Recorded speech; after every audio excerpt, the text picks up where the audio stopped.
stadiums, big theaters, large shopping centers. Remind anybody of any place, maybe? Okay. So let's look at Revelation chapter 3. We're going to start there. And it says this.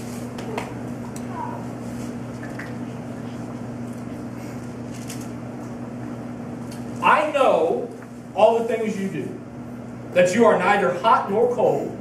I wish you were one or the other. But since you are like lukewarm water, I will spit you out of my mouth. So, stop there. He says, I know the things that you do, or if you go in the NIV version, it says, I know your deeds. Notice anything odd about that early on? Is he saying, I know how you act, but I don't know what you believe? I know the things you do, I know your deeds, but I don't know what you believe in. And that in itself is an issue because what? Because how they act is a reflection of what they believe. How many of us are just like that? How many of us can turn around and look at Miss Shelley's mirror and say, remember the lesson a couple weeks ago on the whole mirror thing and looking back? Because I can see me, and right now, because I'm teaching God's Word, what I see with me here is the cross. What do I see on Monday? What do others see in me on Monday and Tuesday and Wednesday and Thursday and Friday? Do they see the same thing that you guys see today? Now, the city always had problems with water supply. So they had to build an aqueduct. Remember, they were very wealthy. So they had to build an aqueduct to pipe in hot water from hot springs and then cold water from cool springs, because they didn't have microwaves or ovens or refrigerators or anything like that. So hot beverages and cold beverages were a premium then. At religious festivals, if you were an important person, you got in the line first, which means what? When you got a beverage, it means what? Thank you very much. It means it was hot or cold, whatever you wanted. If you were in the back of the line, chances are your beverage was what? Probably lukewarm. Would you necessarily want to drink your Dasani about 3 hours from now if you were thirsty? Depends on how thirsty. Now, let's go back to verse 15 and 16 again. I know all the things that you do, that you are neither hot nor cold.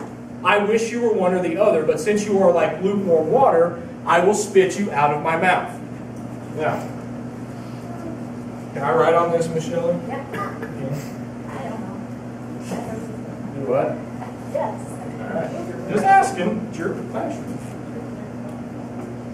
I wasn't planning on using this, but I told you I feel like I'm a legit teacher when I use my words. So, the word spit in Greek is this word right here. Don't ask me to pronounce it, Charlie, if you know how to, please do.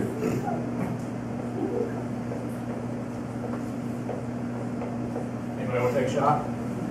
Yes, emissaire. Good. You did.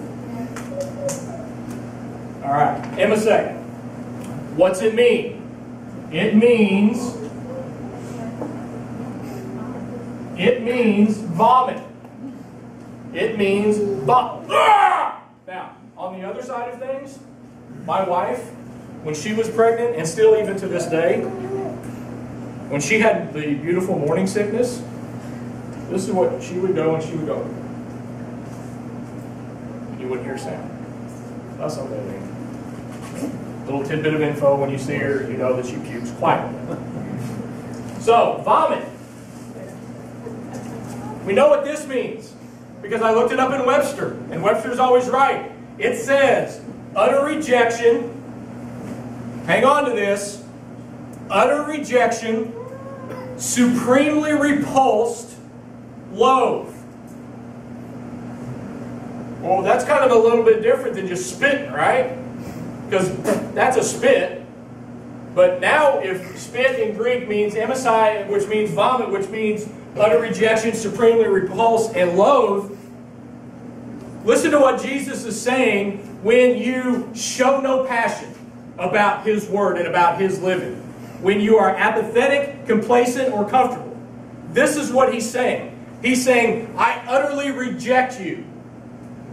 When you are right there in the middle, if you really want to know what he's saying, I loathe the action that you're giving. He's saying, I reject that. So now does it take a little bit different significance when we read it? Because spitting is just kind of spitting. But vomit is kind of vomit. And when we know the background and the meaning of the word vomit, now all of a sudden when Jesus is saying it, do you really want him saying, I cannot stomach the way that you act? Anybody ever said that to your kids? Don't raise your hand. Never.